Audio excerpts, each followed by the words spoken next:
They're going to look at that very carefully, and if they think we're actually going to do the unthinkable, which is use a nuclear weapon, then they're telling us they're not going to sit quietly and let us nuke them. We may preempt it. Now, he didn't come out and say it, but you have to read the words very, very carefully. And this is what happens when there is no strategy. Nuclear weapons were welcomed into the inventory back in the 50s and the 60s because they said, see, no need for strategy anymore. You attack us, we annihilate you. Well, all of that went away when effectively the nuclear powers in the world achieved parity.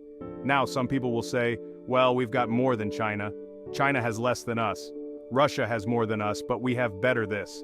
Listen, when you have an inventory of thousands of nuclear weapons, whether they are just warheads or rockets, and you have the delivery systems to deliver any of them, you're courting Armageddon.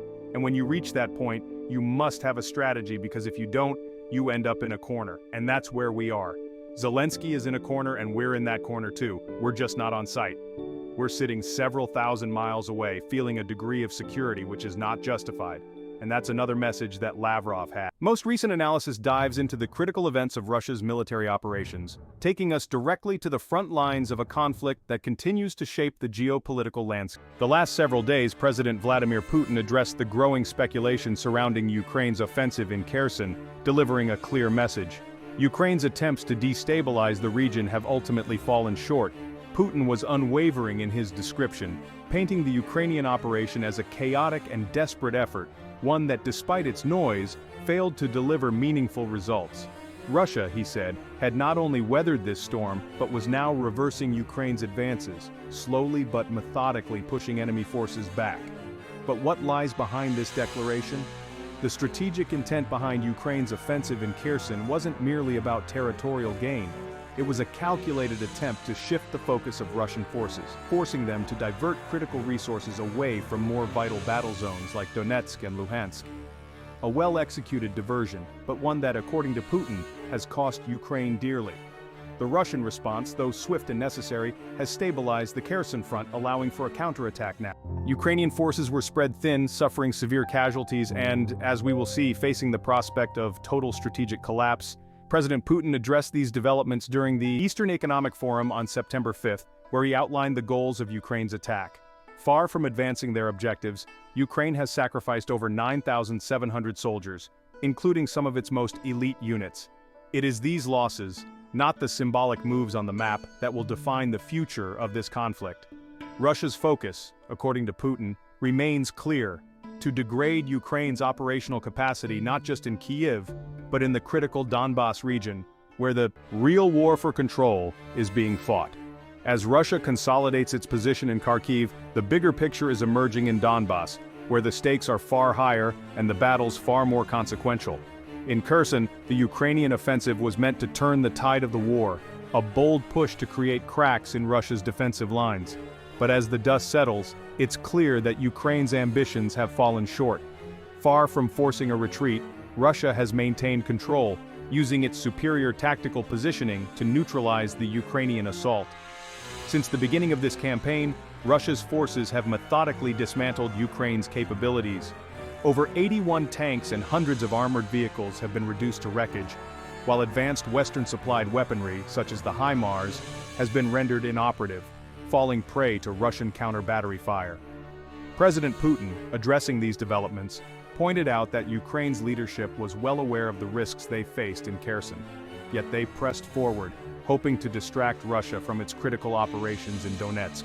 But Russia's calculated response, stabilizing the front lines and slowly advancing, has left Ukraine scrambling. The scale of destruction is staggering. Beyond the tanks and artillery lost, Ukraine has sacrificed manpower, over 9,700 troops, in a matter of weeks. These are not just numbers, they represent the backbone of Ukraine's fighting force, now significantly weakened on the ground. Russian troops, having regained their footing, are claiming territory using precision strikes to decimate Ukrainian forces. This isn't a sudden collapse but a methodical retreat by Ukraine. The misjudgment in Kherson has left Ukraine not only vulnerable but dangerously close to losing its strategic footing in the east. As Ukraine reels from its losses in Kherson, Russia is turning its full attention to Donetsk, where the war for the Donbas is entering a critical phase. While the attention briefly shifted to Kherson, the true heart of this war remains in the Donbas. It is here that Russia's strategic focus lies, and it is here that the future of this conflict will be determined over the past several weeks. Russian forces have made significant gains in Donetsk, particularly near the critical town of Poas. On September 3rd, Russian troops seized control of several kilometers of territory in a decisive offensive. This wasn't a mere advance, it was a calculated push that has brought them closer than ever to one of Ukraine's most vital strongholds. The capture of Kharkiv marks a key milestone. Karlia, a small yet strategically significant area, represents the gateway to Pakros. The Russian advance has been relentless, and with every kilometer gained, Ukraine's defenses are stretched thinner. According to reports from the front lines, Russian artillery fire has decimated Ukrainian forces, leaving their defensive positions in disarray. The question now is not if, but when Puz will fall. Puz itself is a symbolic and strategic prize for Ukraine. Losing it would not only undermine their defensive strategy, but would pave the way for further Russian incursions deeper into Donetsk. The offensive by Russia's VTO forces has been swift and efficient. Within days, they have pushed Ukrainian forces back by several kilometers, securing large swaths of territory. The consequences of this are significant. As Ukrainian forces in Donetsk weaken, Russia is in a prime position to launch even larger offensives, potentially securing control over key portions of Donbas. President Putin himself has emphasized the importance of this region, noting that while Kursk may have been a diversion, Donetsk is where the true battle lies. The steady march of Russian forces toward Pakros signals a turning point in this war, one that could very well break the Ukrainian defense once and for all. As the situation worsens for Ukraine and Donetsk, the diplomatic front remains equally uncertain, with opportunities for peace long since missed. While the battles rage on, diplomacy has played a quieter but equally important role in this conflict. At the Eastern Economic Forum on September 5th, President Putin reiterated Russia's willingness to return to negotiations, but only on terms that were agreed upon in Istanbul back in 2022. This is a critical point, one that highlights Ukraine's missed opportunity to end the war before it spiraled out of control. The draft agreement, which was on the table before talks collapsed, could have led to a cessation of hostilities. Russia had agreed to withdraw its forces under the condition that Ukraine limit its military capacity, a deal that would have preserved much of Ukraine's sovereignty while ensuring security for Russia. However, Zelensky's decision to walk away from those talks has left Ukraine with few options. The alleged Russian atrocities in Bucha, though widely reported, were never confirmed by independent investigators. But they were enough for Zelensky to pull out, and now Ukraine is paying the price. Putin, in his recent speech, emphasized that while Russia remains open to negotiations, they will not return to the table unless it is on terms agreed upon in 2022. This diplomatic impasse has given Russia time to consolidate its gains and prepare for the next phase of the war. The diplomatic window is closing, and Ukraine's insistence on military victory may prove to be its undoing. As diplomatic efforts falter, the reality of the battlefield continues to tilt in Russia's favor. Poland now stands on the edge of a geopolitical precipice. Poland is forced to navigate the delicate and dangerous balance between its obligations to NATO and the very real threat posed by Russian retaliation. The words of Polish member of European Parliament G. Brown, "Blinken get lost, Blinken go home," are not just empty rhetoric. They reflect the deepening cracks within Poland's political establishment as the country grapples with its role in the ongoing conflict in Ukraine. This is more than just political posturing, it's the expression of a growing sense of fear that Poland's involvement in Ukraine is pushing it closer to becoming a direct participant in a war it might not be prepared for. With Western powers urging Poland to increase its support for Ukraine, there is a growing sentiment within the country that such moves may come at a heavy cost, one that Poland may not be willing to pay. Braun's statement came on the heels of high-level discussions between U.S. Secretary of State Antony Blinken and Poland's foreign minister, where Poland sought to ease restrictions on the use of Western-supplied weapons in Ukraine.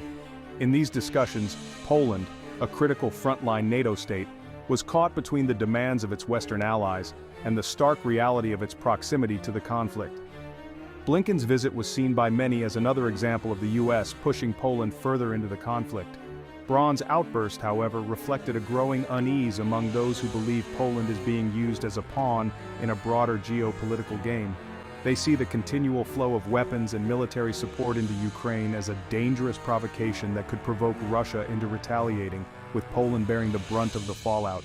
Poland's internal divisions have never been clearer. On one side, there are those who believe that enhancing Ukraine's military capabilities is vital not only for Ukraine's survival, but also for Poland's own security. They argue that if Ukraine falls, Poland could be next in line, and therefore, supporting Ukraine is a matter of survival. However, voices like Bronze reflect a different perspective, one that sees this escalation as reckless. They argue that every shipment of weapons, every public show of support for Ukraine, brings Poland one step closer to becoming a target of Russian military strikes. The reality, they suggest, is that while NATO and Western powers may have the luxury of providing military aid from a distance, Poland, by virtue of its geography, does not have that luxury. For Poland, the risk is not hypothetical, it is immediate and tangible. As the war drags on, the fear that Poland could be drawn into direct conflict grows. Bronze remarks underscore the sense that Poland is walking a dangerous tightrope and that the path forward is fraught with peril. His critics argue that standing firm with NATO and the US is the only way to ensure Poland's safety, but that argument overlooks one critical point. Poland's close proximity to the conflict means that any further escalation risks turning Poland into a battlefield. While the US and other Western powers can provide support from a distance, Poland would be on the front lines in any conflict with Russia, and that is a position few in the country are eager to embrace. Poland's internal debates are emblematic of a broader struggle within NATO itself. There is a growing rift between those who advocate for continued military support for Ukraine, regardless of the risks, and those who fear that such actions could trigger a direct confrontation with Russia. This division is not just about military strategy, it is about the future security of Europe. Bronze critics argue that Poland has no choice but to align itself fully with NATO and the US. But those who share his concerns believe that Poland's leaders are underestimating the potential consequences of deeper involvement in the Ukrainian conflict. They warn that Poland could be making a grave miscalculation, one that could drag the country into a war that it is ill-prepared to fight. In the West, the growing skepticism about Ukraine's ability to sustain its military operations is becoming harder to ignore. While billions of dollars of military aid have flowed into Ukraine from NATO and the United States, the cracks in Ukraine's strategy are beginning to show. Ukrainian MP Mariana Bazua recently criticized her government's military command for deploying inexperienced units into key battle zones like Popasna. These so-called zombie units, troops with little training or preparation, have been thrust into the most dangerous parts of the front lines, leading to catastrophic losses. The consequences of these decisions are being felt not only on the battlefield, but in the halls of power in Washington and Brussels. Experts like Professor Michael Butler from Clark University have warned that Ukraine's reliance on Western aid is becoming increasingly precarious. With US elections on the horizon, there is growing uncertainty over whether future aid will continue at the current levels. If Ukraine cannot secure a decisive military victory in the coming months, it risks losing the political support that has been crucial in sustaining its war effort. The reality is becoming clear. Without Western aid, Ukraine will struggle to maintain its operations against a resurgent Russian army. The war is now at a turning point. Ukraine's gambit in Kharkiv has failed, and its defenses in Donetsk are crumbling. As Russia continues to press its advantage, Ukraine faces the grim prospect of fighting a war on two fronts, against both Russia and the waning resolve of its Western allies. In conclusion, the events unfolding in Kharkiv and Donetsk expose the cracks in Ukraine's war strategy. Russia's steady advance, both on the battlefield and in diplomatic terms, has left Ukraine in a vulnerable position. The losses in Kherson, though significant, are only the tip of the iceberg. As Russian forces close in on Pavlograd, Ukraine faces the very real possibility of a total collapse in the Donbas. Without Western aid, this conflict may soon reach a breaking point. Russia's patience and persistence are paying off, while Ukraine is left scrambling to salvage what remains of its military strength.